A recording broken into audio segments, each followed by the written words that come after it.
Ujjain police ने एक बड़ी कार्रवाई करते हुए एक अंतर्राज्यीय चेन स्नेचर को गिरफ्तार किया है। आरोपी जय कुमार शर्मा पर 16 गंभीर अपराधों के आरोप है, जिनमें लूट, डकैती, बलात्कार, अपहरण और आर्म्स एक्ट शामिल है। पुलिस अधीक्षक प्रदीप शर्मा ने बताया कि आरोपी जय कुमार शर्मा कोटा का निवासी है और वो पूर्व में राजस्थान होमगार्ड बल में पदस्थ था।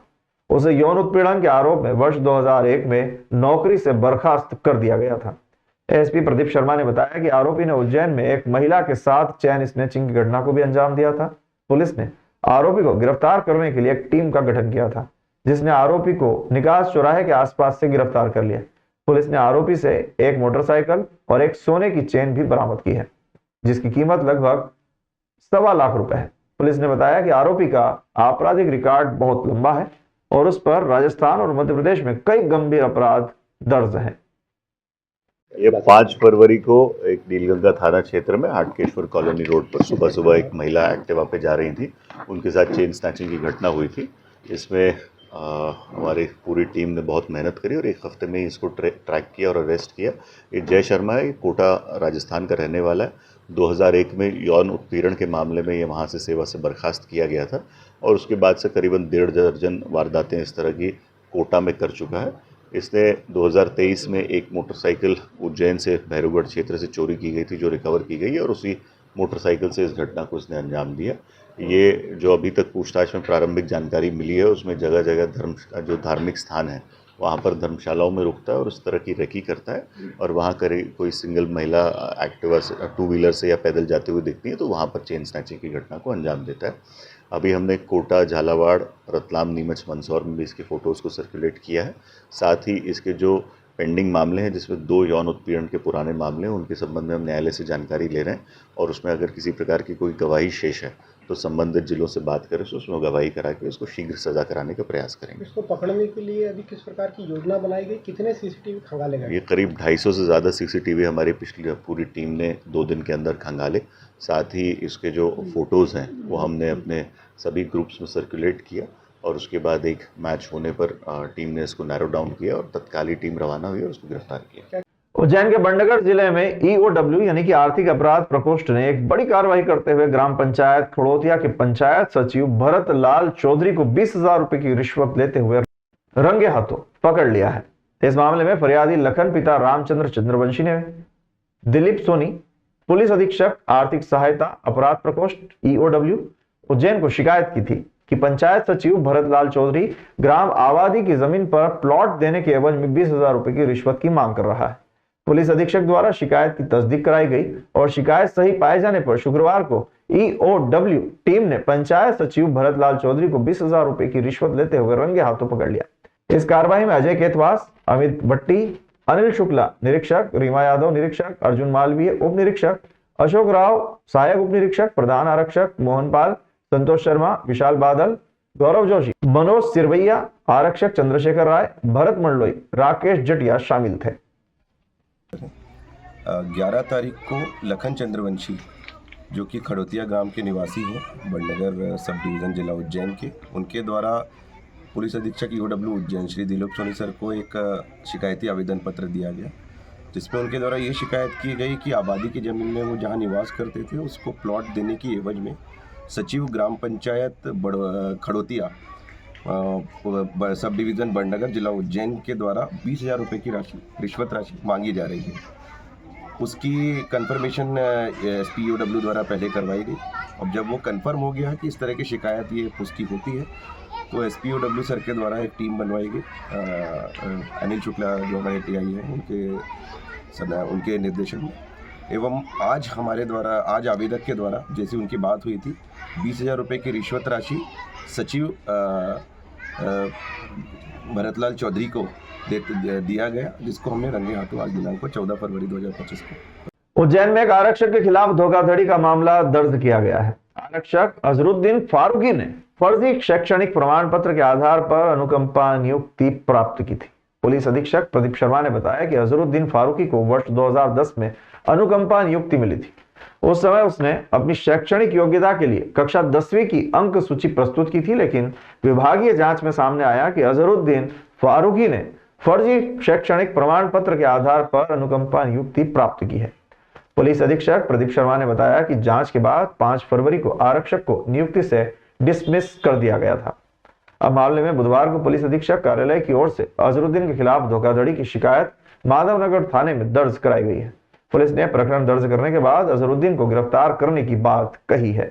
जिसकी जांच की जा रही थी, उस जांच में फर्जी मार्कशीट पाई गई, तो जो संबंधित आरक्षक है उसको बर्खास्त किया गया। अभी उसमें मामला भी दर्ज किया जा रहा है और भी जो लोग उसमें संलिप्त पाए जाएंगे जिसने मार्कशीट बनाने में मदद की है, उन सबके खिलाफ सर 15 साल में उन्होंने जो संपत्ति अर्जित की उसके बारे में भी जांच की जाएगी? उसकी जांच की जाएगी और अगर प्रोसीड्स ऑफ क्राइम पाया जाता है तो उसको अटैच किया जाएगा। वार्ड में समस्या सुनने पहुंचे पार्षद व महापौर को लोगों ने बताई नल से गंदे पानी आने की समस्या के निराकरण के लिए अधिकारियों के खिलाफ महापौर व पार्षद धरने पर बैठे। नेता प्रतिपक्ष व शहर कांग्रेस अध्यक्ष ने कहा, सत्ताधारी नेताओं को धरना देने की नहीं बल्कि इस्तीफा देने की आवश्यकता है। क्षेत्रवासियों की समस्या सुनने के लिए आज महापौर मुकेश चटवाल के साथ क्षेत्रीय पार्षद व एमआईसी सदस्य फाजिलपुरा क्षेत्र में पहुंचे थे। यहां वार्ड क्रमांक 16 के रहवासियों से चर्चा की गई। इस दौरान रहवासियों ने बताया कि पिछले 1 साल से उनके घरों में नल से गंदा पानी आ रहा है, जिसमें बदबू भी आती है। कई बार शिकायत भी की गई, परंतु कोई निराकरण नहीं हुआ। लोगों की समस्या सुन महापौर ने तत्काल अधिकारियों से संपर्क किया। समस्या का तत्काल निराकरण नहीं होने पर खुद महापौर मुकेश चटवाल, एमआईसी सदस्य शिवेंद्र तिवारी, रजत मेहता, योगेश्वरी राठौर, प्रकाश शर्मा व स्थानीय पार्षद धरने पर बैठ गए। अधिकारियों ने तत्काल मौके पर पहुंचकर काम शुरू किया। तब सभी प्रतिनिधि धरने से उठे। वहीं महापौर मुकेश चटवाल ने कहा कि यदि अन्य किसी भी वार्ड में किसी भी प्रकार की समस्या सामने आती है तो उसे तत्काल हल किया जाएगा। सभी 54 वार्डों का दौरा किया जाएगा। वहीं सत्ताधारी दल के महापौर व पार्षदों द्वारा धरना देने पर नगर निगम के नेता प्रतिपक्ष रवि राय व शहर कांग्रेस अध्यक्ष मुकेश भाटी ने कहा कि उन्हें धरना देने की आवश्यकता नहीं है, बल्कि उन्हें इस्तीफा दे देना चाहिए। सत्ता में होने के बावजूद धरना देना यह शर्म की बात है। और हमारा तो सौभाग्य है कि मुख्यमंत्री जी हमारे शहर के हैं, उसके बाद अगर महापौर जी को धरने पे बैठना पड़ रहा है तो निश्चित रूप से भारतीय जनता पार्टी की सरकार और ये निकम्मा बोर्ड फेल हो चुका है।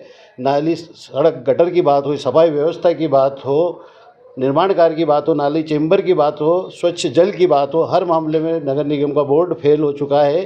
सदन में भी हमारे साथियों द्वारा मांग की गई है कि माननीय महापौर जी, सड़क पे भी हमने मांग की है कि महापौर जी अगर आपसे काम करने की नहीं बन रही है तो आप इस्तीफा दे दीजिए। ऐसे जनप्रतिनिधियों को उज्जैन शहर को आवश्यकता नहीं है।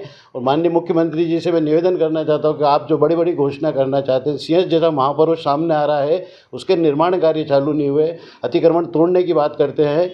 शहर में नगर निगम को अगर आप पैसा उपलब्ध नहीं कराते हैं तो माननीय मुख्यमंत्री जी, भगवान महाकाल के भरोसे ही हम तो सीएस और सारे निर्माण कार्य जो भी हम उनसे से दुआ करेंगे कि उज्जैन में जो भी आयोजन हो सब सफल हो और उसके लिए उज्जैन बाबा महाकाल सबकी रक्षा करें। शहर की जनता भी इनको अधिक मत और मतों से जिता रही है, जबकि ये लोग सारे नाकामयाब है, असक्षम हैं। लगातार हम लोगों ने इनके खिलाफ कितने ही आंदोलन करे पर इनको कोई फर्क नहीं पड़ता। भैंस के आगे बीन बजाना। वर्तमान में आज की जो घटना है, महापौर लगातार वार्डों के दौरे करना चालू किए उन्होंने 2.5 साल बाद। अभी तक वे स्वागत, सत्कार, अभिनंदन में मस्त थे। अब जब शहर की सड़कों पर निकले हैं तो आज सुबह की घटना में वहाँ की महिलाओं ने महापौर को घेर लिया। अब महापौर उन महिलाओं से कैसे निकले, तो वो धरने पे बैठ गए। हालांकि कुछ दिन पहले एक समाचार पत्र में उन्होंने कहा था कि मैं धरने पे बैठूंगा। हमने उस समय भी कहा था कि धरने पे बैठने का काम तो विपक्ष के साथियों का है, धरने में बैठने का काम तो बिचारी जनता जो मूलभूत समस्या के लिए जूझ रही है उसका है। आप तो अधिकारियों के साथ बैठ के काम कराओ ना। पर वर्तमान परिस्थिति ये है कि महापौर की आयुक्त नहीं सुनता, आयुक्त की महापौर नहीं सुनते, मुख्यमंत्री जी महापौर के नहीं सुनते, एमआईसी मेंबर महापौर के नहीं सुनते, महापौर एमआईसी मेंबरों के नहीं सुनता। वर्तमान में ये स्थिति की शहर की जनता पथ प्रकाश हो। प्रश्न इस बात का है, मैं ये नहीं जानना चाहता कि लड़ाई इनकी किस बात की है, मान सम्मान की है, आर्थिक है, व्यवसायिक है, अधिक हिस्सेदारी की। मैं इन सब बातों का नहीं जानना चाहता। मैं ये जानना चाहता हूँ कि इन मूलभूत समस्याओं को महापौर कब दूर करेंगे अथवा तत्काल अपने पद से इस्तीफा देंगे। ये हमारा 54 वार्डों में वार्ड भ्रमण का कार्यक्रम चल रहा है। उसी के अंतर्गत आज मैं वार्ड क्रमांक 16 के अंदर भ्रमण में आया था।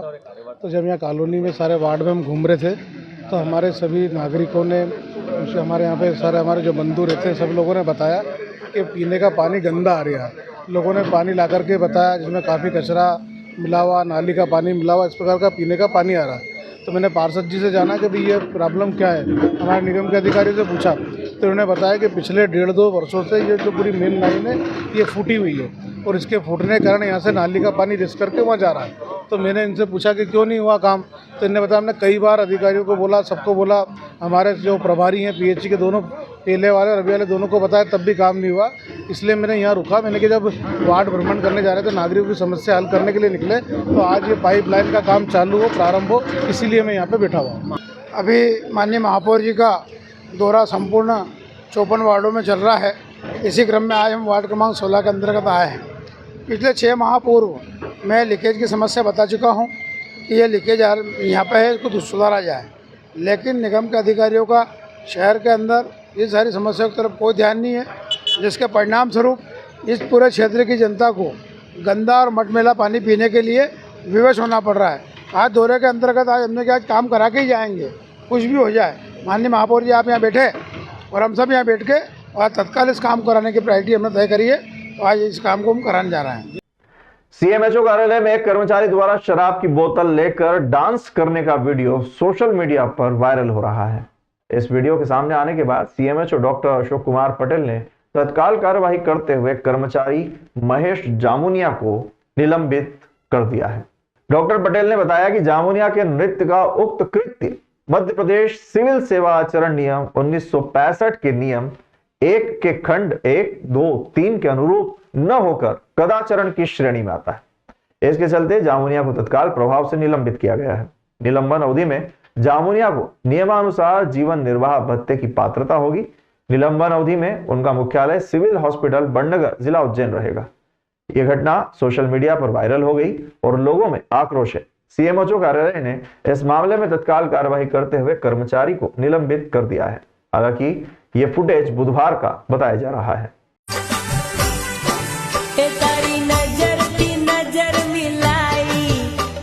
नशीली साड़ी बिलाई। सीएमएचओ कार्यालय में एक वार्ड बॉय है महेश जामुनिया, उसने द्वारा रात्रिकालीन समय में अपना एक वीडियो वायरल किया था, जिसको अनुशासनहीनता मानते हुए और विभाग की छवि को धूमिल करते हुए मानते हुए उसको तत्काल प्रभाव से निलंबित कर दिया। उज्जैन में आयुष मंत्री इंदर सिंह परमार ने धन्वंतरी आयुर्वेद चिकित्सालय और शासकीय धन्वंतरी आयुर्वेद चिकित्सा महाविद्यालय का निरीक्षण किया। इस दौरान आयुष मंत्री ने महाविद्यालय में भगवान धन्वंतरी का पूजन किया और व्यायामशाला में औषधि कक्ष, लाइब्रेरी, लिफ्ट, औषधि विभाजन, बस सेवा, टर्फ ग्राउंड का भी लोकार्पण किया। उन्होंने रुद्राक्ष का पौधा रोपण किया। इस अवसर पर आला अधिकारी और जनप्रतिनिधि भी उनके साथ मौजूद थे। आयुष मंत्री इंदर सिंह परमार ने कहा कि शासकीय धन्वंतरी आयुर्वेद महाविद्यालय को शीघ्र अखिल भारतीय आयुर्वेद संस्थान बनाने की घोषणा की गई है। उन्होंने आयुर्वेद को भारतीय ज्ञान परंपरा का अभिन्न अंग बताया और इसके महत्व पर प्रकाश डाला।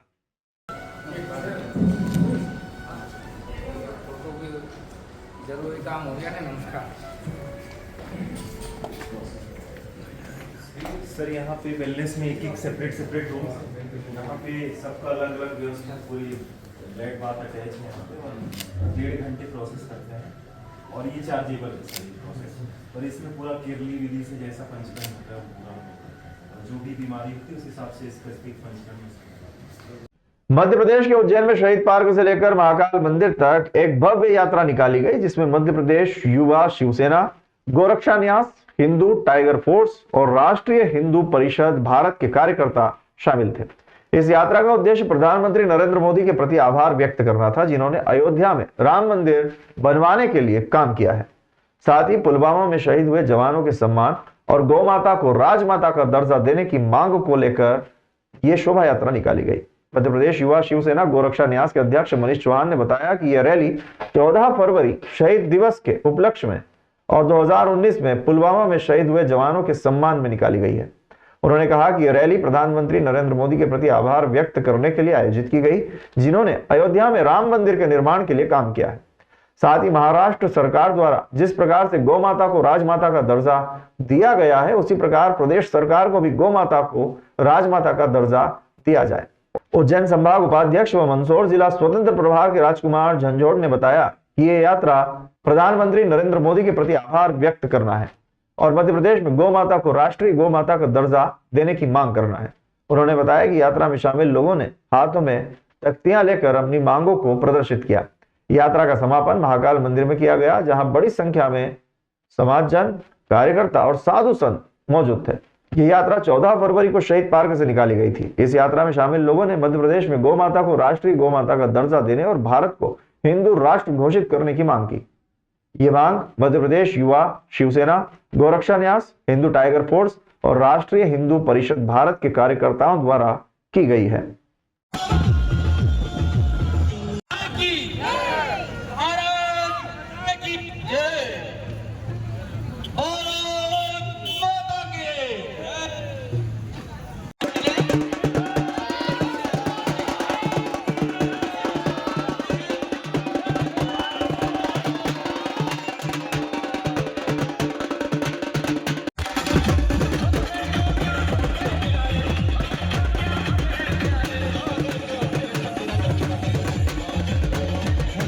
फरवरी शहीद दिवस के अवसर पर गोरक्षा न्यास, हिंदू टाइगर फोर्स, राष्ट्रीय हिंदू परिषद भारत के द्वारा शहीद तिरंगा यात्रा निकाली जा रही है। 2019 में 40 वीर जवान शहीद हो गए थे, उनको श्रद्धांजलि का आयोजन था।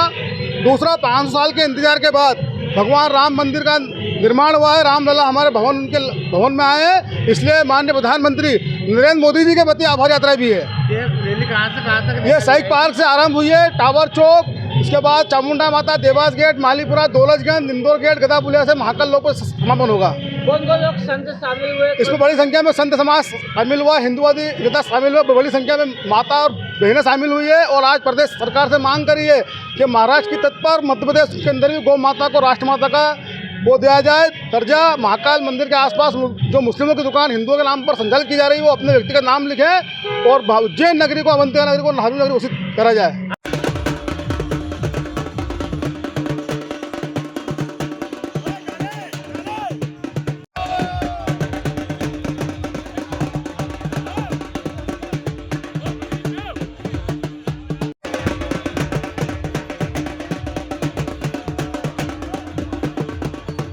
ये भैया ये हिंदू राष्ट्र का स्वागत था।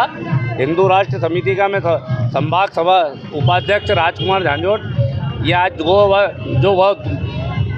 गौ माता को राष्ट्रीय दर्जा दिलाने के लिए, भारत को हिंदू राष्ट्र घोषित करने के लिए ये हमारी एक रैली है, जिसको हमने यहाँ पे स्वतंत्रता तिरंगा के रूप में पुलवामा के शहीदों के श्रद्धांजलि हेतु निकाली गई थी। और आज इसका हमने भरपूर करा है। इसमें हिंदू जैन के बहन बेटियाँ, भाई बहन सब मिलके इस रैली को संपूर्ण करने में लगे हुए हैं। हमारा तो सिर्फ एक ही इनसे मुख्यमंत्री और प्रधानमंत्री से कहना है कि भारत को हिंदू राष्ट्र घोषित करें और गौ माता को माता का दर्जा दिया जाए, जैसे महाराष्ट्र में मिला है। इस रैली का स्वागत हम सभी हिंदू भाइयों ने और देवास गेट की मित्र मंडली, हमारी अग्नि मसाल परिवार, वार्ता न्यूज़ चैनल द्वारा, मेरे भाई मान सिंह ठाकुर, आशु उपाध्याय, अमन माथुर, मेरे और बहुत सारे भाई, दिनेश भाई, मालवी जी, हमारे आनंद पांचाल जी, इसी तरह हमारे मोंटी जीतू दरबार, अनेकों दोस्त यार, जितने भी है मेरे दोस्त, जितने भी हम हिंदू संगठन के लोग हैं, हमने मिलकर इस रैली का स्वागत किया है देवास गेट बस स्टैंड पे। उज्जैन में केंद्रीय मंत्री राजीव रंजन उर्फ लल्लन सिंह ने श्री महाकालेश्वर मंदिर में बाबा महाकाल की भस्म आरती में शामिल होकर पूजन अर्चन किया। इस दौरान उन्होंने नंदी हॉल में बैठकर बाबा महाकाल के निराकार से साकार स्वरूप के दर्शन किए और चांदी द्वार पर पहुंचकर भगवान का पूजन अर्चन भी किया। केंद्रीय मंत्री राजीव रंजन ने मस्तक पर तिलक लगाया और चांदी द्वार पर माथा टेका और बाबा का आशीर्वाद लिया। उनके साथ परिवार के अन्य सदस्य भी शामिल थे। सभी ने महाकाल की दिव्य भस्म आरती के दर्शन किए। बाबा महाकाल के दर्शन करने के बाद केंद्रीय मंत्री राजीव रंजन ने परिवार के साथ महाकाल परिसर में स्थित अन्य मंदिरों के भी दर्शन किए, जहां उन्होंने पूजन अर्चन कर भगवान का आशीर्वाद लिया। महिदपुर की स्नेह सिटी कॉलोनी के निवासी सफाई की कमी से परेशान हैं। कॉलोनियों के निवासियों ने बताया कि सफाई कर्मचारी सफाई करने आते ही नहीं हैं और अगर आ भी जाते हैं तो लिपापोती कर जाते हैं। नाली के चेंबर सफाई के अभाव में जाम हो गए हैं, जिससे निवासियों को परेशानी हो रही है। कॉलोनी वासियों ने वार्ड नंबर 16 के पार्षद सुदीप चोपड़ा को आवेदन दिया और समस्या से अवगत करवाया। पार्षद सुदीप चोपड़ा ने नगर पालिका सीएमओ से फोन पर चर्चा की और समस्या के विषय में जानकारी दी। उन्होंने कहा कि जब मेरे द्वारा आपसे अनुरोध कर कॉलोनी में सफाई कर्मचारी की नियुक्ति करवाई गई है तो आप जांच करें कि सफाई कर्मी सफाई क्यों नहीं करते हैं, या शायद आते ही नहीं, या बिना काम किए तनख्वाह ले रहे हैं। सीएमओ ने फोन पर मीटिंग की बात करते हुए फोन काट दिया।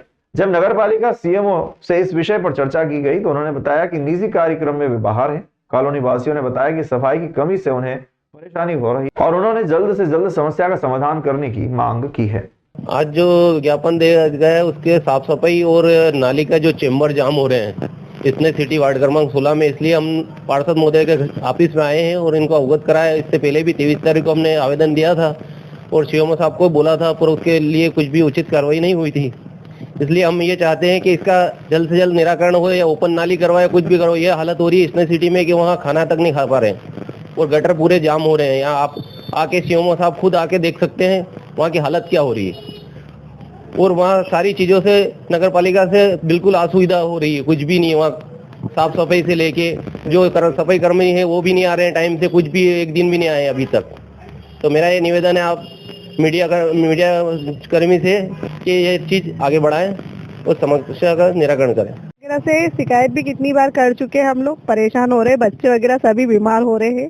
कई बार शिकायत दर्ज कराने के बाद भी कोई सुनवाई नहीं है और यहाँ पे कोई अधिकारी कर्मचारी वगैरह कोई भी नहीं आते हैं। कितने समय से परेशानी? ये मैं अगले महीने में जनवरी में मैं शिकायत दर्ज करवा के आई थी, महिला मंडल वगैरह सब गए थे हम लोग, तो भी कोई सुनवाई नहीं हुई थी। 23 तारीख से वापस से अगला ये मंथ चालू हो गया है और एक 6 महीने से हम सीएम हेल्पलाइन पे भी शिकायत कर रहे हैं, तो भी कोई सुनवाई है ही नहीं इसके तो मेरा यही निवेदन है कि जितना जल्दी हो सके उतने जल्दी ओपन नाली का आदेश दिया जाए और ओपन नाली करवाई जाए यहाँ पर। और आज उसी के संबंध में जो उचित कार्रवाई, अभी तक उन लोगों की सफाई की एक सुविधा है, वहाँ पर जो नालियाँ बनी हुई हैं वो पेक नालियाँ हैं, पूर्व में जो कॉलोनाइजर द्वारा बनाई गई थी, और उसके चेंबर काफ़ी संकीर्ण है जिससे वो सफाई वहाँ पर प्रॉपर नहीं हो पा रही है। मेरे द्वारा वहाँ पर पूर्व में भी सफाई कर्मचारी भी नियुक्त किया गया नगर पालिका से कहकर सीएमओ साहब द्वारा, पर इनके द्वारा शिकायत की गई कि वो सफाई कर्मचारी भी वहाँ पर नहीं आ रहा है। अब ये भी एक जाँच का विषय है कि वहाँ सफाई कर्मचारी क्यों नहीं जा रहा है, क्या उसकी तनख्वाह निकल रही है, नहीं निकल रही है, किसको नियुक्ति है, ये तो आप बेहतर पूछ सकते हैं सीएमओ साहब से। और इनकी सुविधा वहाँ पर जो इनको नहीं मिल रही है, तो इसीलिए आज ये मुझे एक ज्ञापन देने आए हैं और इनका कहना है कि पूर्व में नगर पालिका को अवगत कराया और आज तक कोई उचित कार्रवाई नहीं हुई है। इनके द्वारा मुझे ये भी शिकायत की गई है कि वहाँ पर पहले जब चेंबर सफाई करने के लिए कुछ टैंकर वहाँ पर गए थे, पर वो जो कर्मचारी हैं उन कर्मचारियों द्वारा व्यवस्थित काम नहीं किया जाता और जनता द्वारा जब उनसे कोई बात की जाती है तो उनके द्वारा अभद्रता वहाँ पर महिलाओं से भी की जाती है और इनसे भी की जाती है।